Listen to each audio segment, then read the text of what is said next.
To discuss Mask of the Phantasm requires going back to the series that spawned it, Batman, the Animated Series.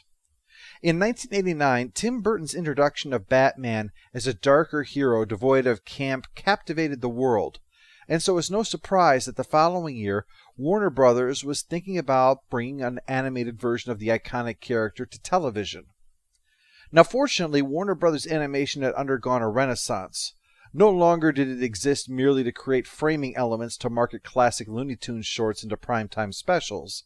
Warner Brothers Animation president Gene McCurdy formed a division for them to work for television in 1986, which would soon be where a joint project with Steven Spielberg would arrive. From the original planned film came instead a successor to all of those classic cartoons, with brand new characters inspired by the originals. Tiny Toon Adventures would be a big hit on television and would eventually lead to the famous Animaniacs. So, as work was wrapping up on Tiny Toon's first season, McCurdy called a meeting and offered a list of some of the products that WB was considering pursuing. And as mentioned, one of those was Batman. At the meeting was Bruce Timm, who, having likewise been inspired by the recent film, went off and worked and reworked Batman into a version that he felt was uniquely his. This was key. While the film offered many great ideas, simply making the cartoon of the film wasn't going to be nearly as inspirational.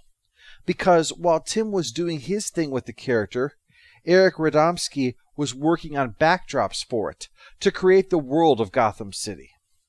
McCurdy soon paired the two up and asked them to develop what was effectively a mini pilot that could be shown to those upstairs so that they could see what they were trying to do.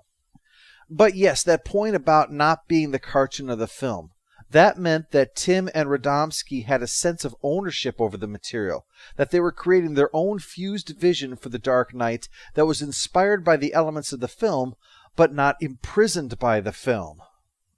Despite both being on Tiny Toons, their particular responsibilities meant that they rarely interacted. But fortunately, both men were operating on the same general ideas, and so their little pilot really came together. The pilot made such an impression that the series was not only greenlit, but the two would be made producers for the show.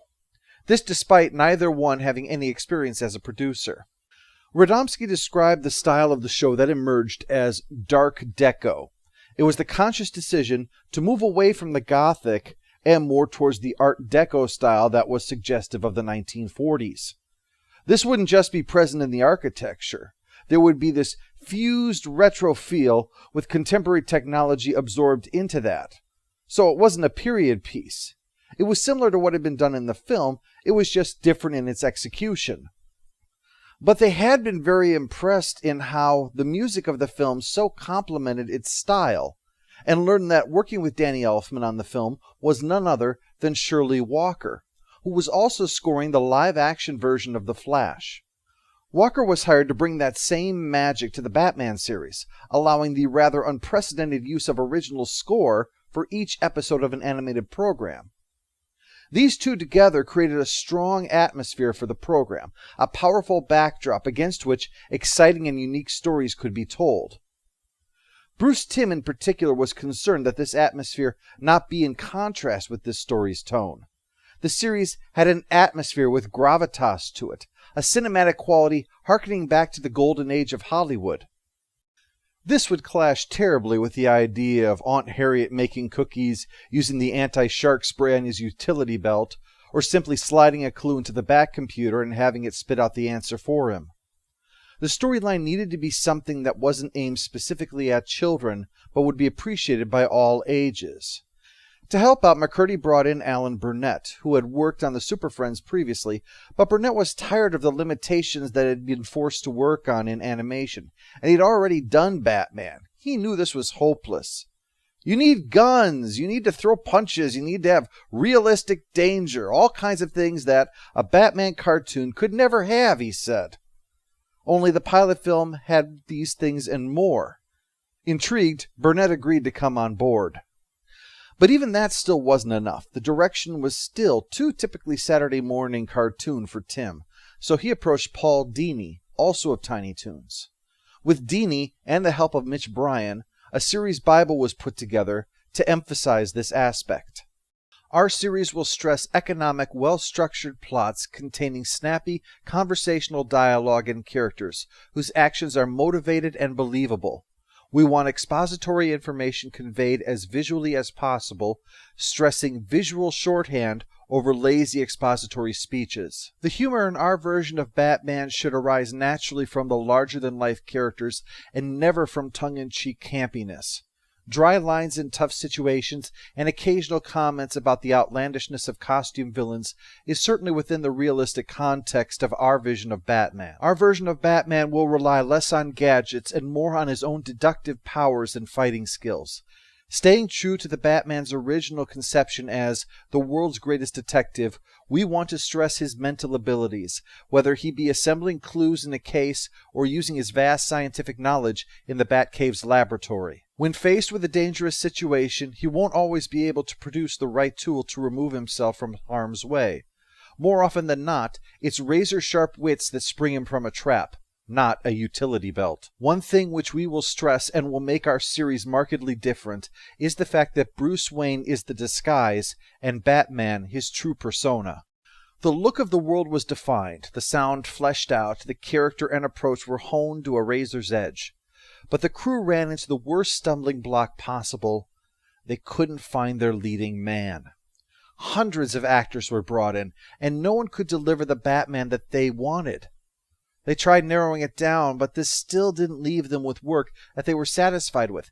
They just didn't seem to have a grasp of what this show was going for, what this Batman had to be. Finally, Andrea Romano, the voice director, asked her roommate if she had any ideas, and one name came up, Kevin Conroy. Conroy was part of this new avenue of pursuit of foregoing traditional animation voice actors. Not intended as a slight against them, merely that their entire careers have been built around giving a certain kind of voice for cartoons, and this new direction that was being demanded for Batman the Animated Series simply didn't fit in with that. They were instead looking for a dramatic, theatrical actor in keeping with the atmosphere of this piece. Conroy heard the description of this dual identity and thought of it in terms akin to Hamlet, and pulled out a performance on the spot that perfectly nailed both Bruce Wayne and Batman. The hero was cast, but a hero can't be admired unless he has a worthy villain, and for Batman, the one who rose to the top of the list was the Joker. They wanted to ensure that the Joker was a balance between the two extremes, some portraying him as a complete clown, others as a complete psychopath. Their Joker had to meet in the center, a theatrical ham with serious criminal aspirations, but an insistence that style is an essential part of his method. He needed to be dangerous because he was the anti-Batman, just as brilliant but unpredictable and flamboyant. Getting this right was very difficult, and, in the end, too difficult. Tim Curry was hired to play the role, but after 3 episodes they felt it just wasn't working. Curry's performance wasn't quite what their Joker needed to be. Meanwhile, Mark Hamill, who would play the trickster on the aforementioned Flash series, had been intrigued by the descriptions in fan magazines of this series, and asked his agent to try to get him a role. He had a guest spot, which he was grateful for, but he asked if perhaps there was a way he could play a recurring villain. Hamill had in mind someone like Two-Face or Dr. Hugo Strange, so when it was suggested that he audition for the Joker, well, not only did he balk at the idea of having to play a role made famous by both Cesar Romero and Jack Nicholson, but also the worry about the clown prince of crime being voiced by Luke Skywalker. He feared that it would lead to a backlash against the series. Hamill was so certain that he'd never get the part that he actually was able to approach it without any worry at all. He couldn't botch up the audition because in his mind he'd already failed it. Instead, they were amazed. Paul Dini described the Joker's laugh as that of a broken soul. The animation is done after the voice actor has given their performance, so the challenge for Hamill was to have to fit his words to the performance that Tim Curry had previously given. To do that also required Conroy, and so both were brought in to work off of this completed material. However, because the show was in development, they hadn't actually seen any of it. So when they were finally given their first glimpses of what the show would look like, they were so blown away they completely forgot to say their lines. They knew that they had signed up to work on something very special. The series was a hit, and after the completion of the first season, Warner Brothers said they wanted the team to create a direct-to-video story. This was in addition to preparation for the next season of episodes, so the crunch was on. Two possibilities were considered. One was a story called The Trial, which asked the question of whether or not Batman's behavior was responsible for that of his rogues gallery, that in the end, his fight against crime did more harm than good. It was an intriguing premise, but ultimately it was considered too intellectual to serve as the centerpiece of the film, and so it would instead be brought to life in a condensed form as an episode of the series, though many feel it should have been a two-parter to adequately cover the topic. The story that was instead chosen was based upon DC Comics. Frank Miller had done a 4-issue storyline in early 1987 for the ongoing Batman series called Year One, which was a big hit. So to build on the success, that summer saw the release of Detective Comics of Batman Year 2. Spoilers.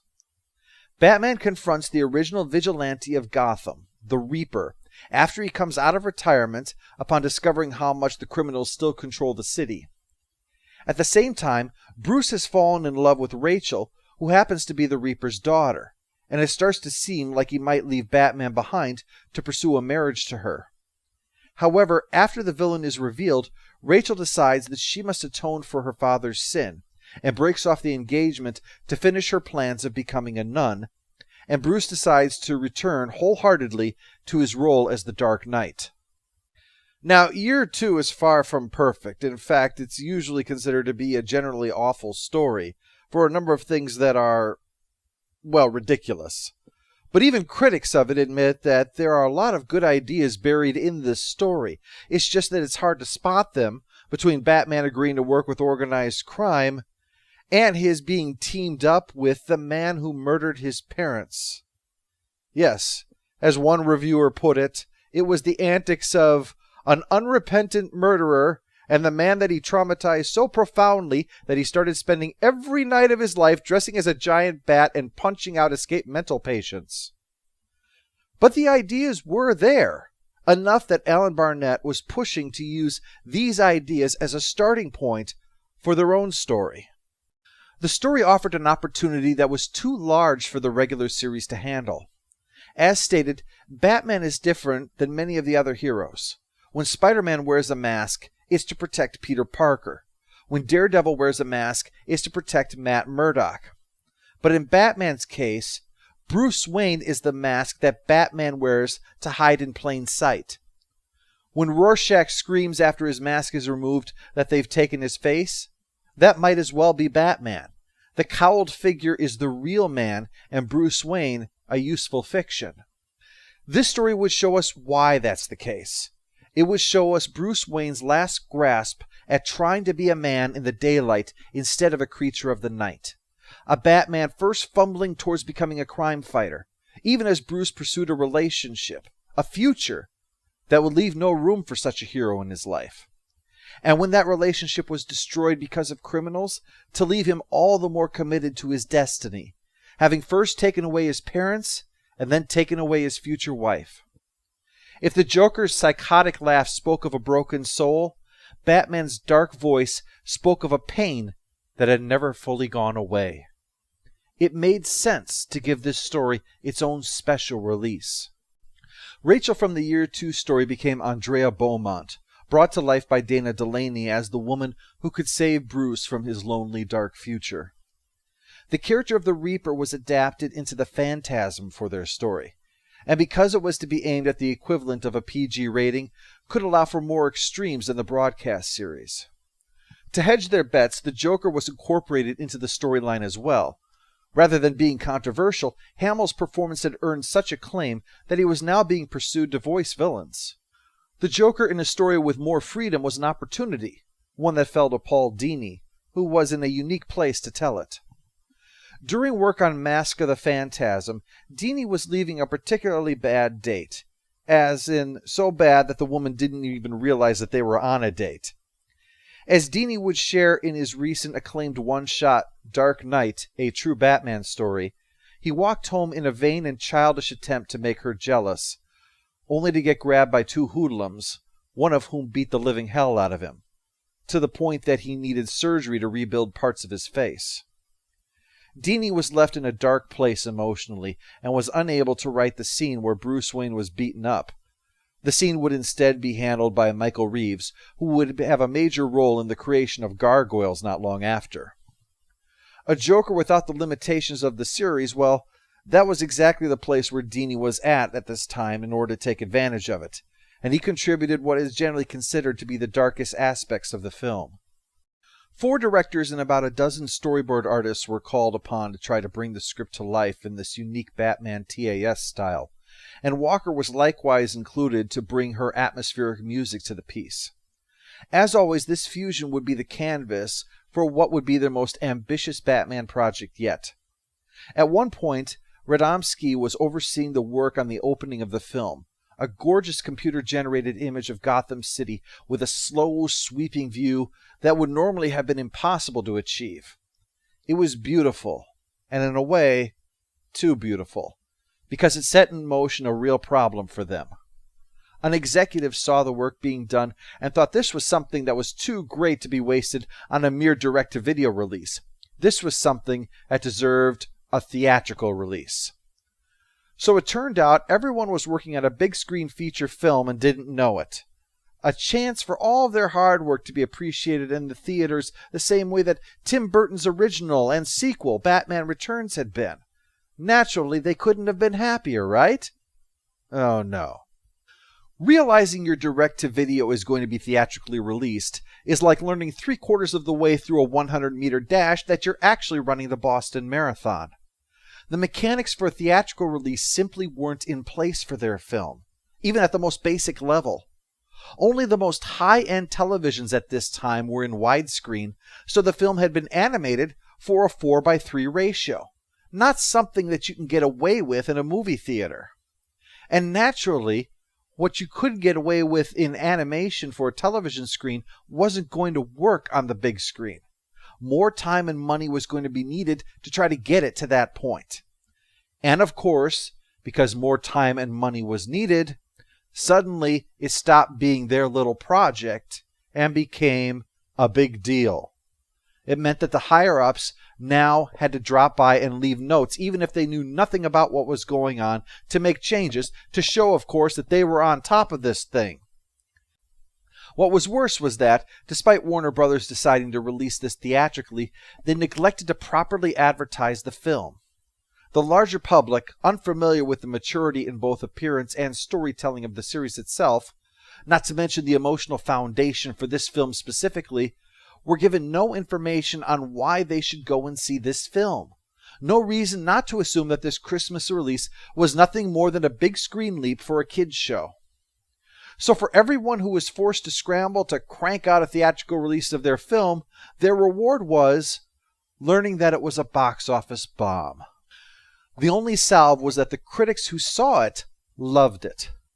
Years later, after the release of Batman Forever, Siskel and Ebert took time on their show in order to review this film, not only praising it for its proof that animation can be a vehicle for mature, sophisticated storytelling, but that the film did more with less, offering more story to the audience than Batman Forever, despite having a short 76-minute runtime. Are they indeed right? And does it still hold up? Let's take a look at Batman: Mask of the Phantasm.